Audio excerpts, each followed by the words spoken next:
all so much for joining us today. For those of you that don't know, I'm Representative Ellen Pogmiller for House District 88. I'm Ellen Hefner, House District 87, and we are both so excited to have Andy Fugate here, representative from Del City. I'm the not Ellen tonight. Just in the House, we also have our future minority leader, Representative Melissa Provenzano. Leader-elect from Tulsa, which is a huge, coup for us. So she can definitely, chime in too. For those of you who don't know, we do have a podcast called Between Two Ellens, and it's like weekly during session, and then in the summer it's been kind of hit or miss. But the main goal is to talk about topics a little bit more in depth. So the last two we talked to Secretary Blaine Arthur about ag. She's the longest standing secretary that we have at the Capitol that was appointed by Governor Stitt. She's done an incredible job. And so, it's just a reminder of our state agency heads can be figureheads that are reliable, that stay the test of time and kind of stay out of politics and stay really on the agency side. So I really enjoyed that conversation. So you can see that on Spotify or Apple or YouTube. So tonight we're gonna I just read an article in the Oklahoma Voice about it, but the state questions, they they're very lengthy, and a lot of people don't know that in the August 25th runoff that those questions are going to be on the ballot. And how unfortunate that if you don't have someone in the runoff that you can vote for because we have closed primaries, a lot of people are going to not know about this.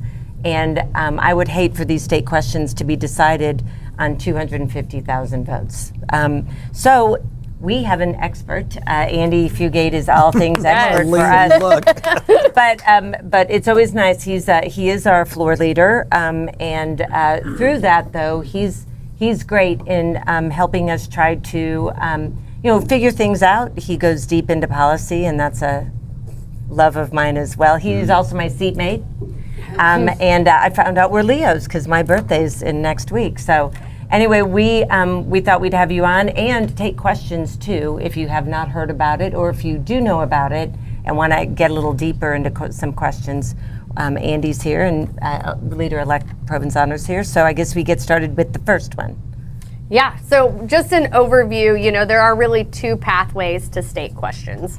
One is through the initiative petition process, which is basically almost dead at this point, not necessarily, but has been really created in a way that makes it more difficult for individuals to petition to get a state question on the ballot. The other way is a legislative referenda. And you can do statute changes or you can do constitutional amendments through that process. And honestly, that was a huge part of this session, were a ton of state questions. So SJRs, and so HJR. So in the end, we only had, I think, 4 state questions, 2 that will take place in August, 2 that will take place in November. And so today we'll focus on those 2. So that's just like a little overview. But we'll probably start with the state question 844, which has to do with property tax, if you want to kind of break that down for us. So just before you get started, I do want to, and I bet you will, start with the evolution of that, what we're talking about with this state question. And the other one started out as ballot initiatives to the people. Mm-hmm. And so a long time ago, with a legislature that's totally different than the one we have now. And so those are all good things to remember, that when legislatures do things a long time ago, and we get the public to say we're going to vote for it, and they do vote positively for it, a legislature later on can say, oh wait, we want to make some more changes to it. So with that, start out with that first state question about ad valorem. Okay. Even before that, I want to say a couple of basic things. This election, as you pointed out, will probably have maybe 250,000 people show up. That's 1 in 10 registered voters in Oklahoma. And this is an election I think of as an all-skate election. Right? I was a roller skate kid when I was growing up. I love all skate. Yeah, and in an all-skate, everybody gets to participate. And everybody here, I'm sure, will be there on August 25th. But make sure your friends, your relatives, your neighbors also know there are 2 questions, even if they're registered independents, that they can vote on. And if you happen to be a Democrat or a Republican, you have additional primary choices to be made as part of the runoff process.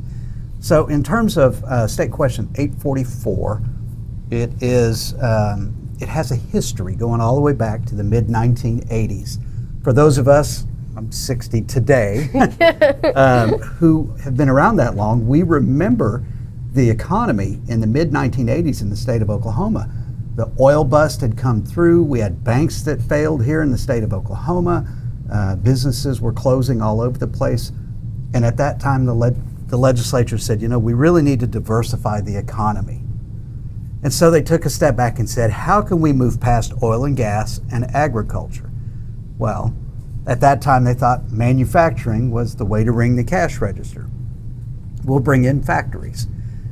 We had a few at the time already, and we brought in places like General Motors, which is just outside my district, for those who remember when the General Motors plant came here to Oklahoma.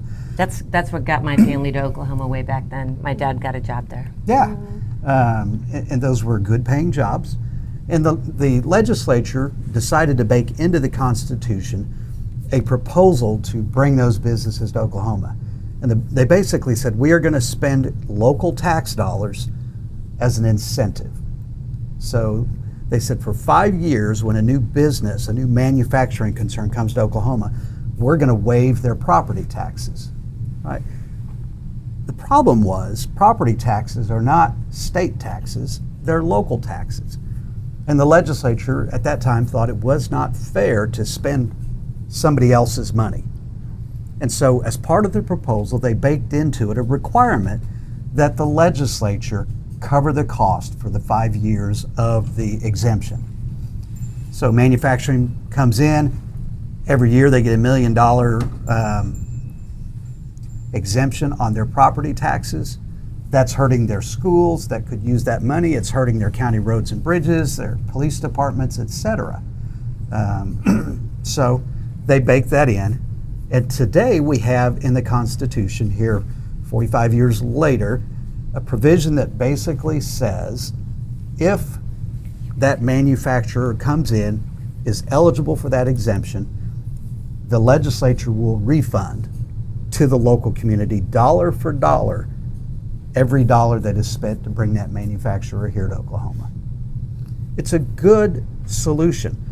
The legislature left in its own control the ability to decide what constitutes manufacturing.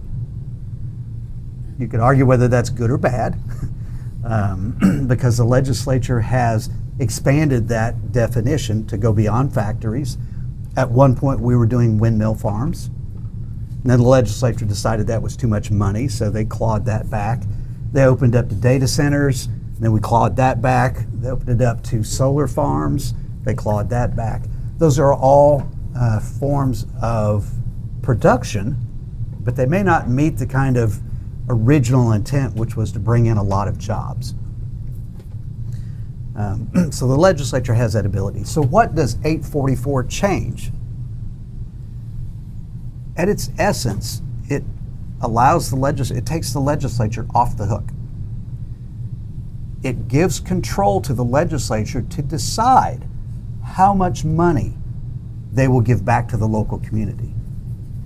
They will still continue to spend every penny, but the legislature could say we're going to do 100% reimbursement. They could say 50% reimbursement. They could create a formula to equalize that says your county gets no more than $5 million, doesn't matter which county you are. So right now, Mays County gets about 45% of the total reimbursements that go out because they have the Google data center, they have Mid-America Industrial Park right there. So there's a lot of economic activity that's going on there. Which we want. Yeah. Which we want. Yeah, we want. The only question really is who pays for it. That's right. That's right. Yeah. That's right. So that's it in a nutshell. Do we want the legislature to have the ability to decide how much money they're going to give back to the local community? We're going to spend every penny of it. I will point out that the legislature has the ability today to rein in that spending. We could narrow the scope of what qualifies for that tax exemption. But the legislature is hesitant to do that because we want to be pro-business.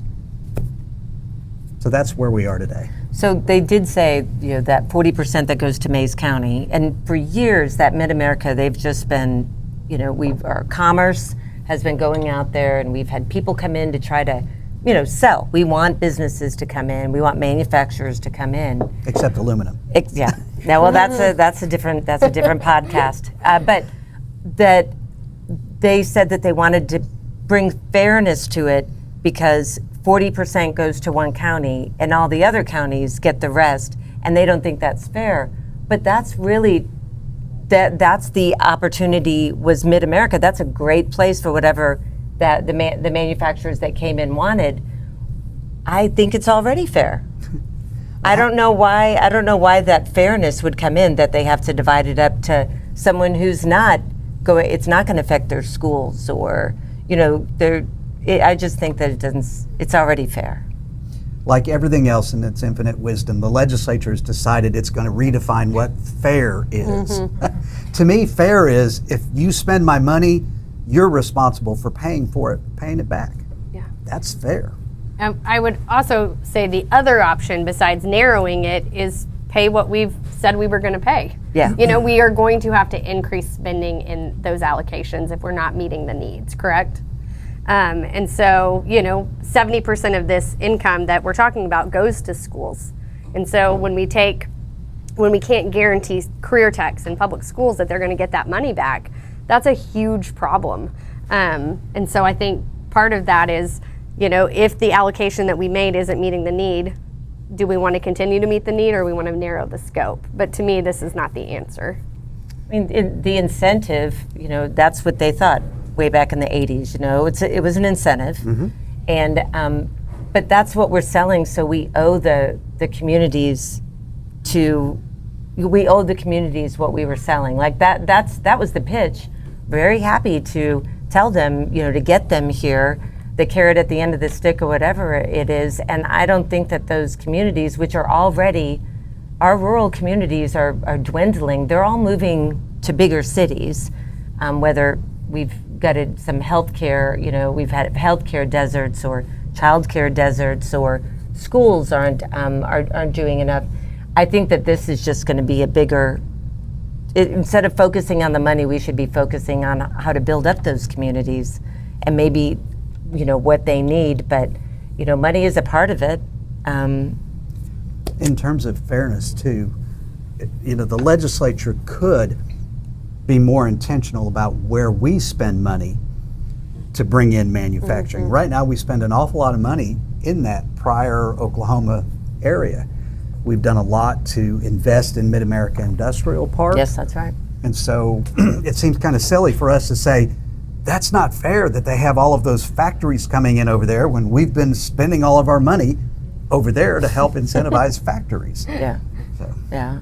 I just think we need to own up on the deal that we gave them and then, follow up. That seems to be fair if we're talking about fair. Yeah. Are there any questions? Does anyone have any questions about it? Oklahoma County, how much would we be potentially at risk on? I didn't follow bring up on that. Report. Yeah. I do have You could access probably look to it up. Yeah. That's a good question. Yeah. We're not nearly as impacted, and for us, it's a much diluted number. But yeah, And it drops off after 5 years. it's true. I think I read that we were in like 10th or something like that, or in the top 10 of the counties. That wouldn't surprise me in the least, John. Yeah. Is Pryor the number, what county is Pryor in? Mays County. Yeah. Number one. Yeah. Yeah. Yeah. Have they said, what's the potential use of the money? What are they trying to use the money for? In lieu of? So if we did not, if we equalized it, no, and that's probably not something that's easily discerned. Part of the challenge we have right now in the legislature is that we are slowly but surely bleeding out. And we put in place this elimination of personal income taxes because we figure if we get rid of our personal income taxes, we're going to ring the cash register and all this money is going to flow into our coffers. And I'm not sure how that math works. But the legislature has boxed itself into a corner, painted itself into a corner. And we're going to be looking for dollars. So this will be a place where, hey, it's great that we have these additional dollars. We'll find a way to turn it into another tax credit for private schools or something, along those lines. But Don't say that. Don't put that out into Seems the a world. strong, highly thought of school system would be a big attraction to industry if they're wanting to come in. That would be more of a logical incentive than, see, here's some money, but you've got some issues otherwise. I'm happy you brought that up. Dick Pryor does that. Yeah, I was just I thinking listened to about it. that.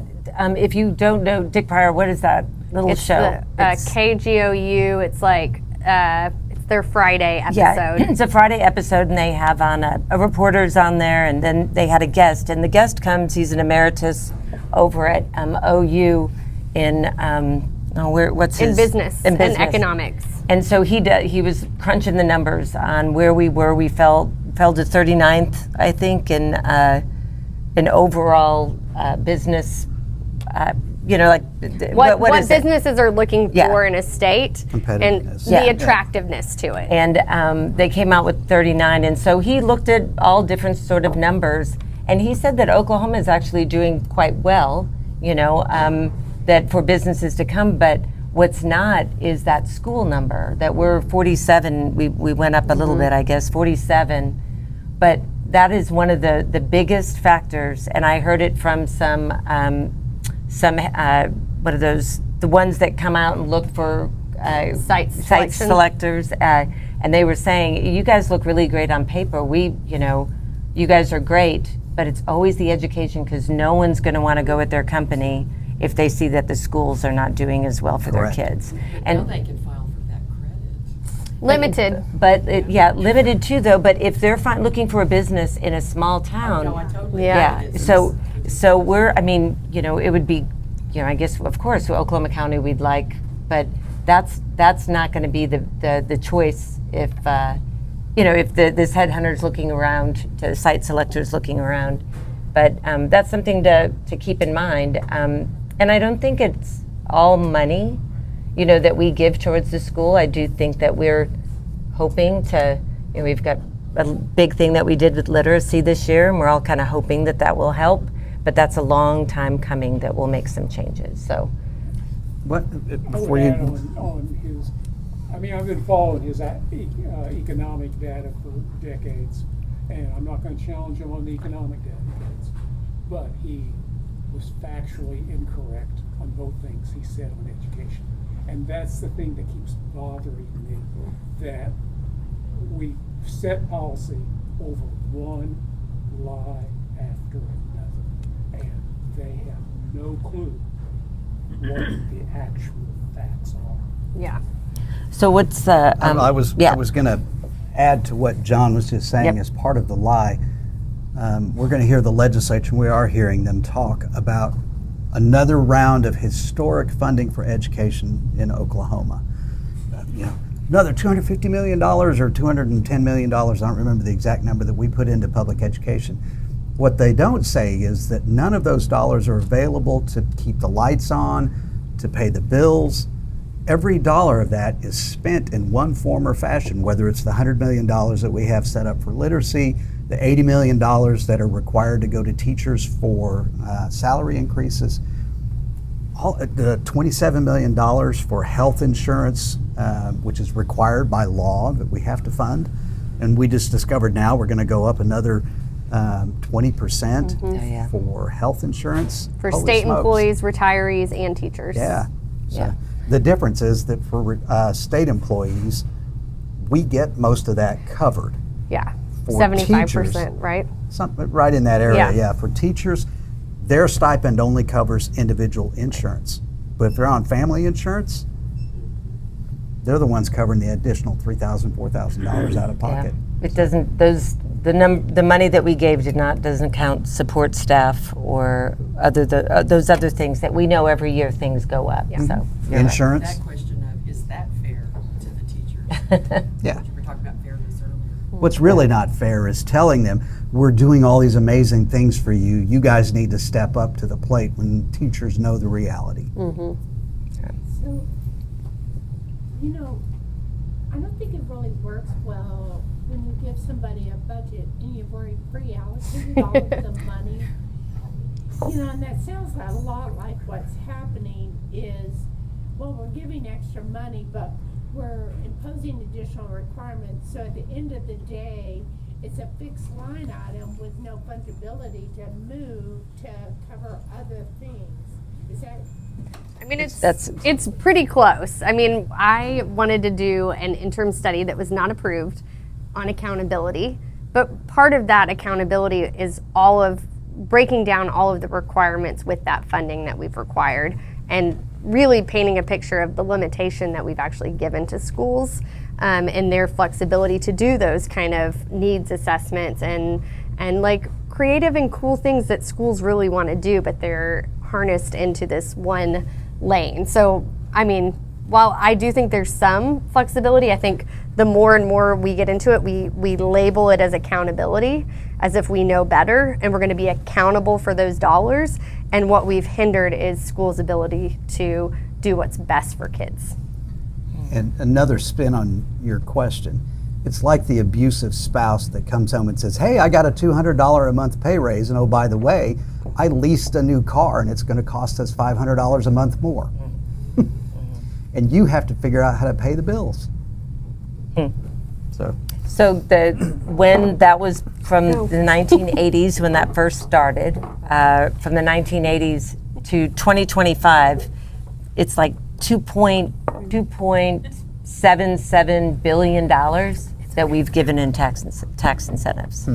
The one thing that, you know, a couple of years ago, it went from 3 data points to 5 that had to, and it's that 5 data point that really is the one that has really hindered us the most, I think. And so all that work that the legislature did to take away a ballot initiative or things that the people wanted, and how easy it is for them to get something on to change. And the whole idea that in the 80s the legislature had a good plan, and that now we now in 2026 don't like that plan.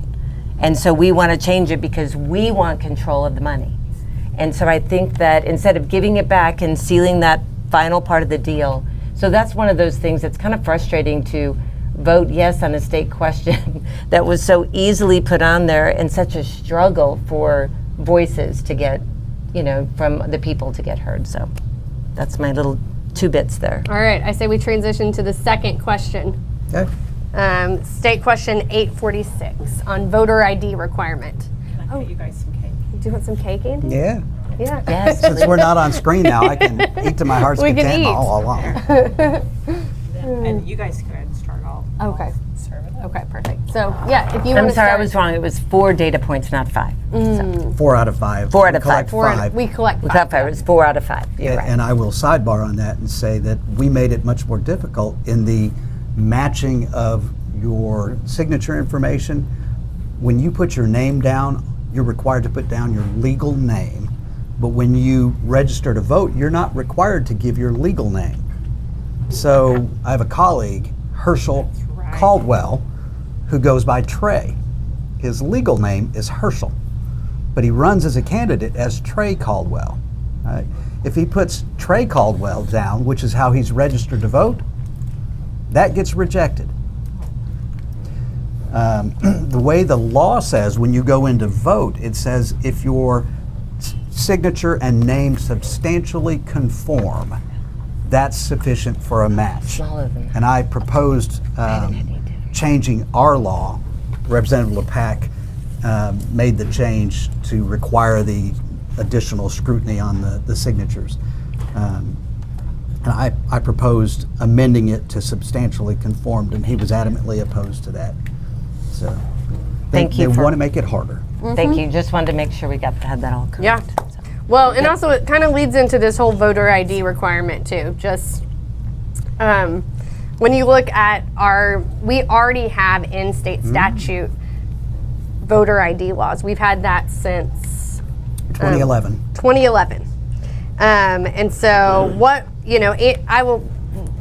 Representative Fugate, you did really great, I remember, on the floor on this bill, trying to hammer the point of why this was unnecessary, but, and your concerns with it, so.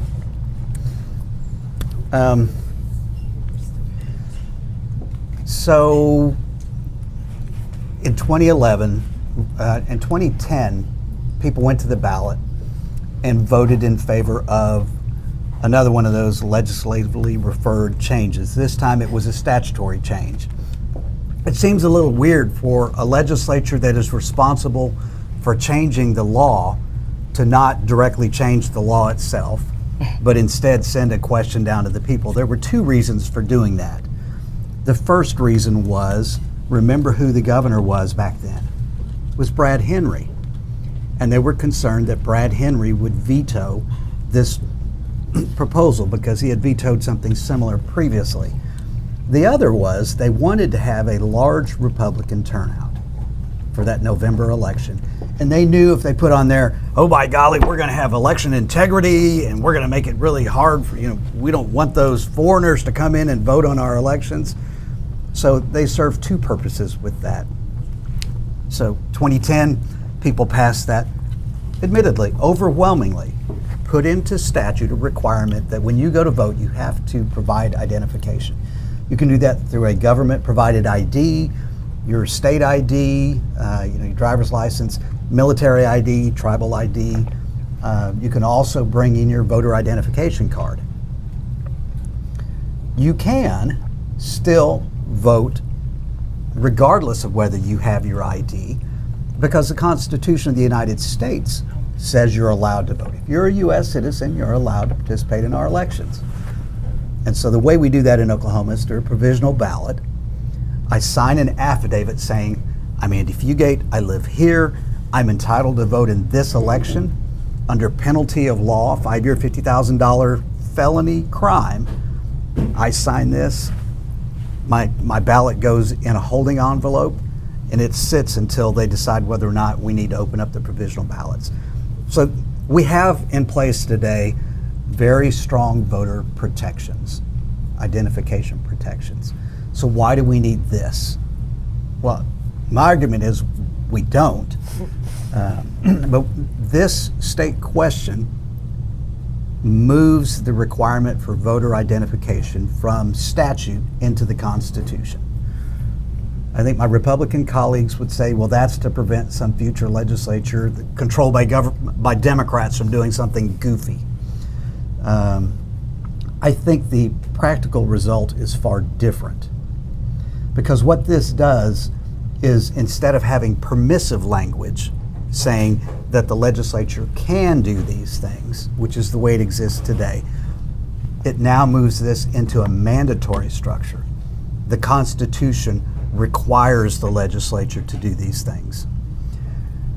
And that provides cover for a future legislature at some point down the road to go in and do goofy things. Today, if that goofiness happens, you go to court and you challenge it on the constitutionality. This is goofy, the Constitution clearly doesn't support it. Well, if that's now moved into the Constitution, you can't make that argument in court, at least in terms of state constitutionality. You can still challenge federal constitutionality, but that's a much, much higher bar. So that's a real problem with this. Another problem, and I got this from Cole Allen, I hadn't read the language in this particular frame until I heard his. He has a wonderful explainer video out if you've not had a chance to see it. He's with Oklahoma Policy Institute. But he points out that the new language requires a person to present their voter identification to a designated election official. How do you do that if you're voting by mail? who's the voter election official there, right? It's not the notary.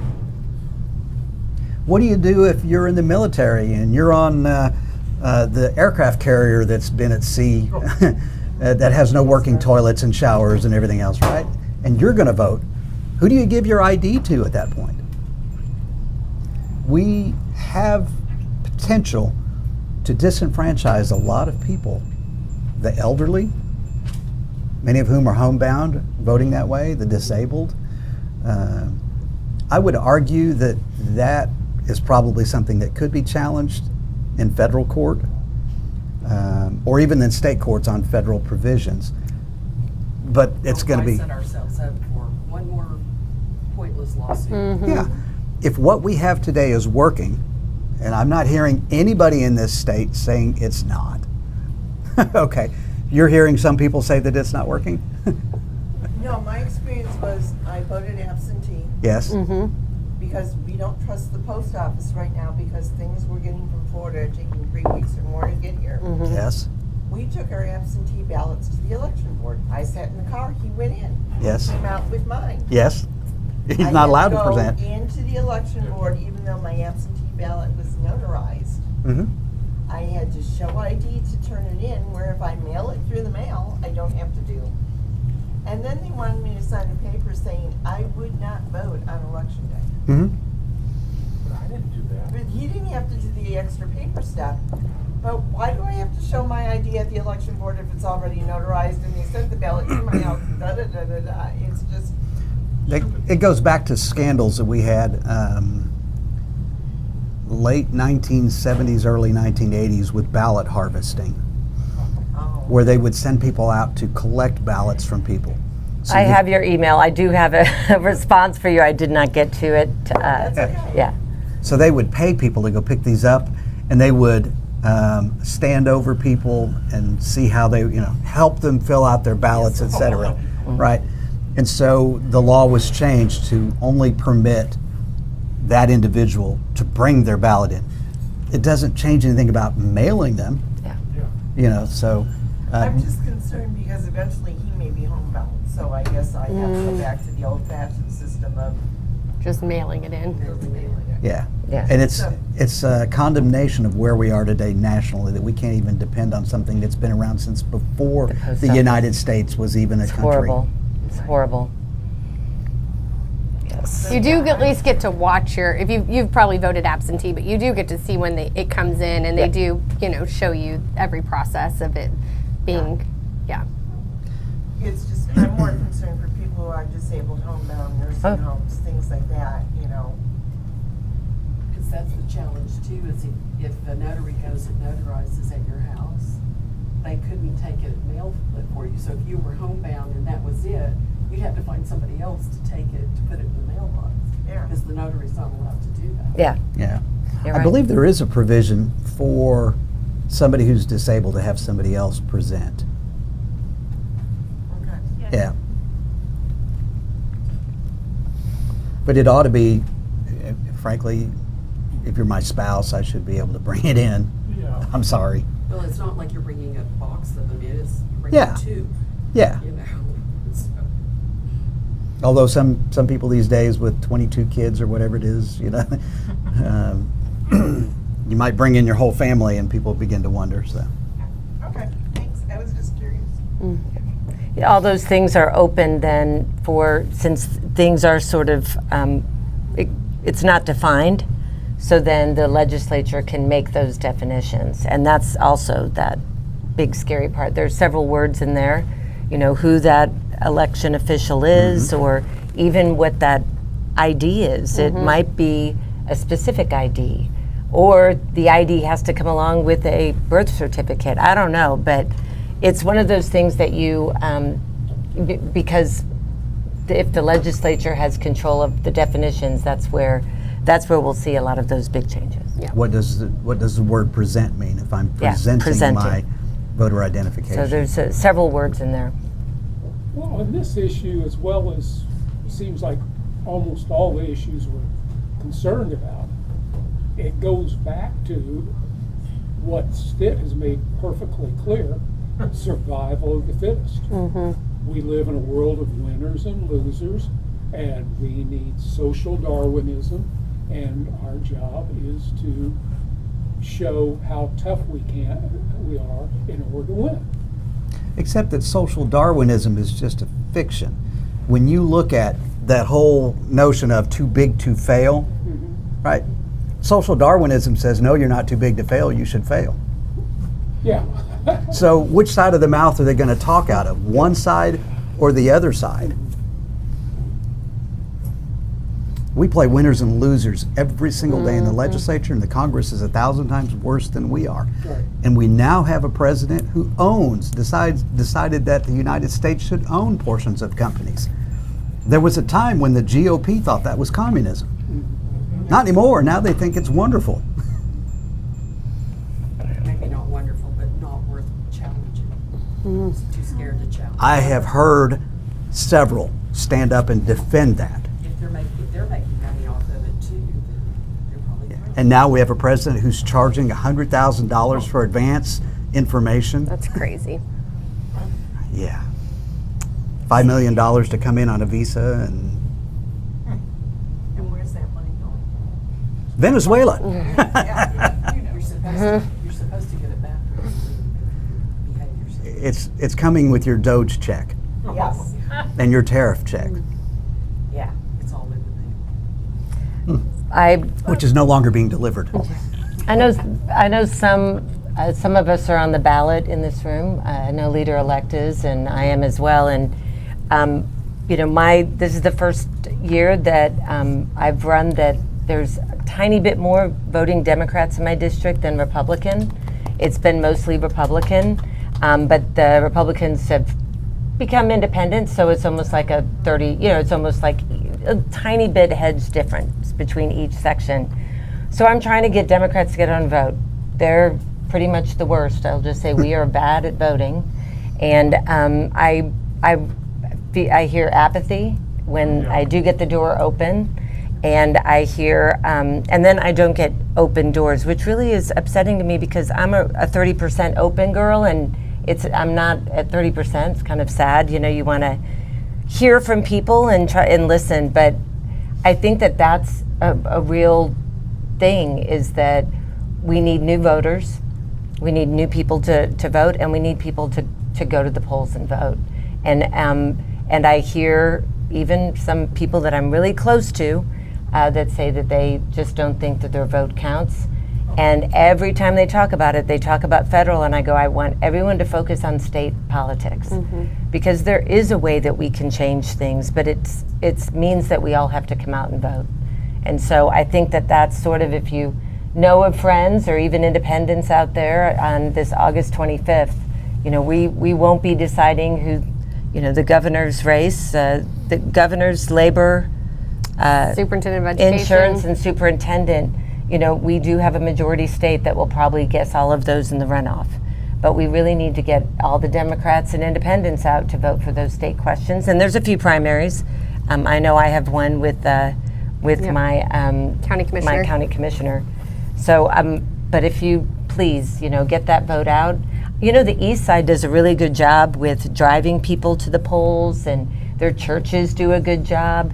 In my district, not so much. I should not be the organizer for something like that. But if you know of someone who may need help, please reach out and get them to at least get an absentee ballot or vote. I contacted Kristlyn at ODP and asked her if she knew of anybody needing drivers for election day, and I have not heard back. I know Colin, who was sitting here, has been working with Mary Jo McCutcheon on the East Side on what they can do to get people registered and out to vote. And they have a big meeting at ODP, I believe, on August 20th, and on things they've found with people going to the poll and their polling places changed, and how to get the word out as to where to go vote. Yeah.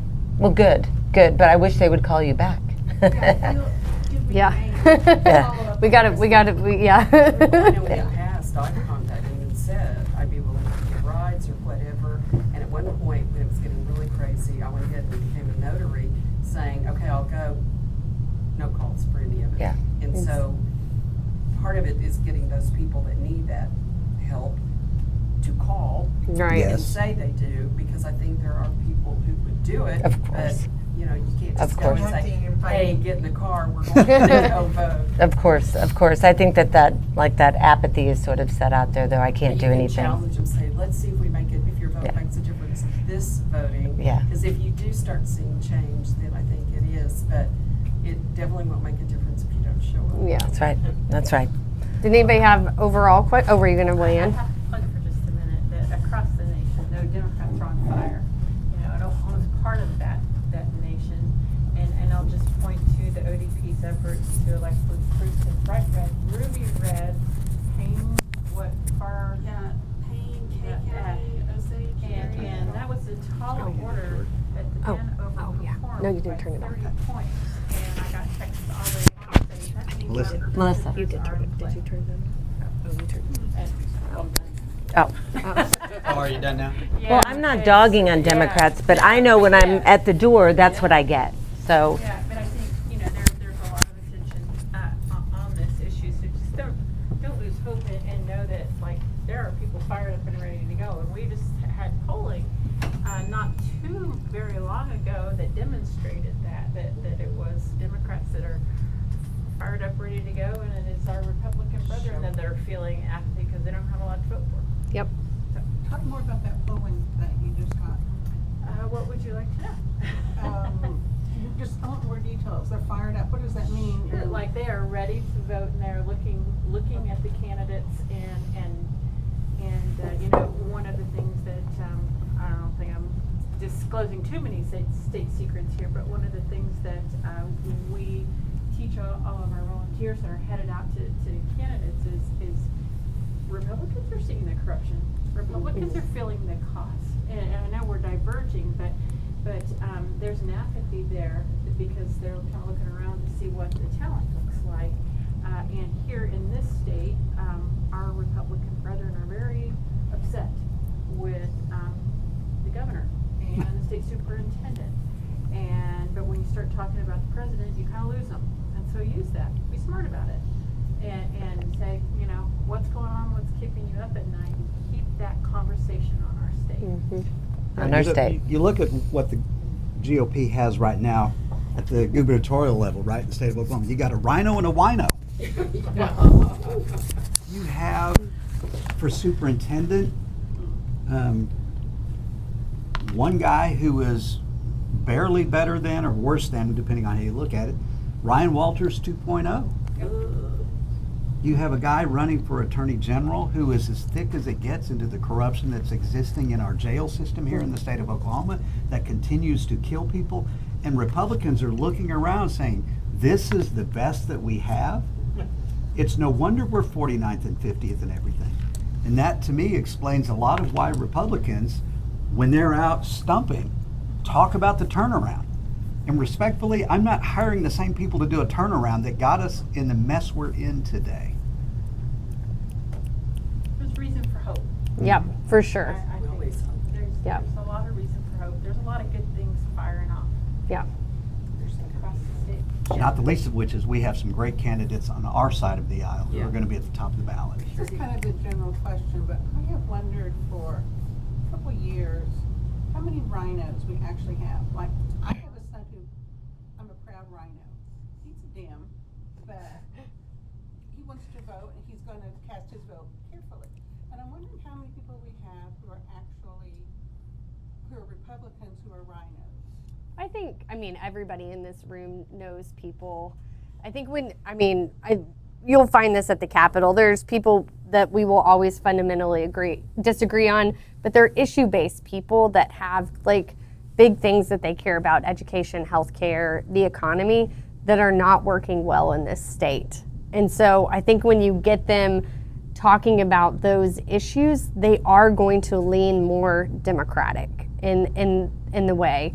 I think part of it is we have slates of candidates now that we're moving more towards those issues. Like, how do we talk about the economy? How do we talk about lowering home insurance? How do we talk about, property insurance cities and counties aren't getting money from the state. They're raising their local revenue through, your sales tax dollars and your property tax. Like, we can't touch that. We've got to take care of what we are supposed to do with our state dollars. And so, I don't know. I think there's probably more rhinos than you think, but a lot of that is just not talking about, are you a Republican, are you a Democrat? We've got to start talking about these issues that are impacting everyday Oklahomans every single day, and just stay out of the weeds of where we come from, because the solution that we all want to get to on the Democratic side is going to be a better solution for Oklahomans. Okay. I am a poll worker. I'm the person you give your little ID. Thank you. Thank you. Yes. Thank you. That was last June. Thank you. And I will tell you that I could tell when someone was approaching my table if they're Republican or Democrat because of the way they walk. Oh, you also got to that point. have to call out. Profiling. You also have to call it out in front of everybody. At least at my. Oh, yeah, we do too. Yeah, you have to call it out. No, no. When you're voting in a What I'm primary. saying is, Before they- She knows before they come in. Yeah. as they walked up to the table, I could see the pride and the standing up straight on the Republicans. And I asked one person, Republican or Democrat, he said, Republican, of course. And the Democrats would come in and they were like, and that was pretty consistent. Wow. Wow. I walk in and walk up to the poll workers and say, this guy gave me a pre-filled ballot. Can I just use it? And they're like, judge. They've seen me enough that they're like, oh, Andy, here's my ID. I mean, so there's a beat down there. There's an emotional beat down Oh, yeah. there. Even if you think of certain issues. So how do you change that emotional beat down? The beatdown is worse on the doorsteps. When you think about the fact that for the last 4 general elections, we have been dead last in the United States in turnout. Sure. That's the real beatdown that's going on. People see no reason to show up and participate because government doesn't work for them. Oh, I've had a couple of 20-year-olds in the last week tell me that they did not deserve my vote. Very proudly saying this. I'm like, did you understand that you wasted your vote?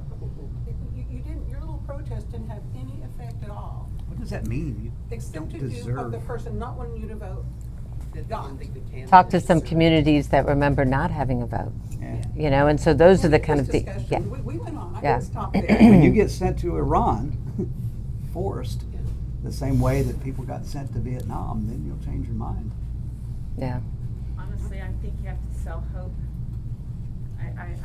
You have to sell it at every door you knock on. That's what we start doing. Yeah.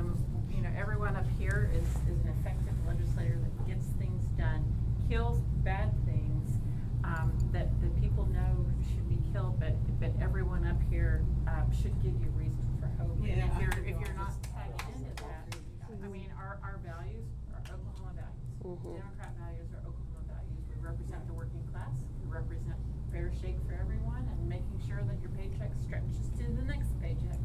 And so I think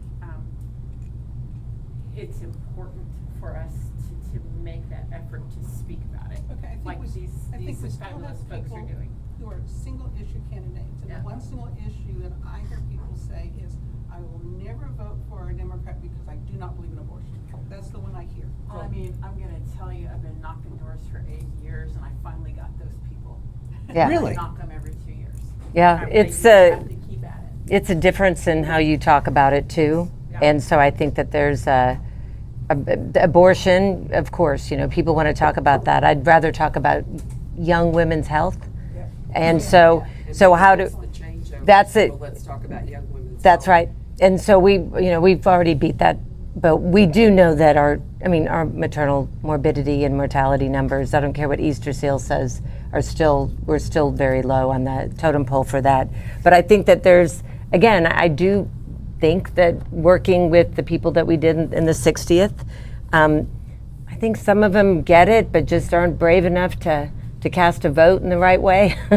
But I think some of that'll change. If this is I always tell people that I have 3 kids, and if they see me acting or doing something that's not like me, I mean, I just can't do that, you know. So I think we'll hopefully find some people. Maybe we'll get some new blood in and see how things turn out. But no, it's nice to work with a group of people that really are spend a whole lot of time for what they consider a part-time job with part-time pay for really a full-time job. I wish I had boundaries for work. I wish I did. Happy that you guys gave up an evening to come Yes, listen thank to you all us and so talk much about for state coming. questions. Is there any other question? Because I know this one, do we want him to ask us a question? Oh, we didn't even tell him. But, yeah. He knows but- the rules though. Oh, yeah, well, what? Yeah, Andy, well, or more like a, fun question or serious Yes, question. it's a fun question. At the end of Between Two Ellens, we always Yes. ask our guests to ask the Ellens a question. Okay, I'll give you an interesting magic wand question. Assume for a minute that we have an amenable legislature and governor in the next year. What's the one thing you would want to see passed out of the stuff that you're working on? I mean, mine is capping I want to get rid of the parental choice tax credit, but that's my number one. Capping it would be if I have to come up with a compromise. I'll go with your number one. I will sign that into law. Yeah, that's my number one. I think mine is, if we're all being very friendly, I think that when it comes to the budget, that there should be, the minority should be in the room and have discussions about the budget so that, we can discuss and at least educate on what maybe the majority doesn't know about how the budget affects people when it's when an Oklahoman is walking in a door. I think that would be my magic wand, is that the budget could be equally representative with the minority party in that room. I like that one too. What about you, Since Andy? I'm outnumbered, I'll give you two answers. One is a recycle from work that I've done already, and that is protect the initiative petition. Require that any changes that the legislature makes that affects the initiative petition first go to the people, for the people to decide whether or not we want that change.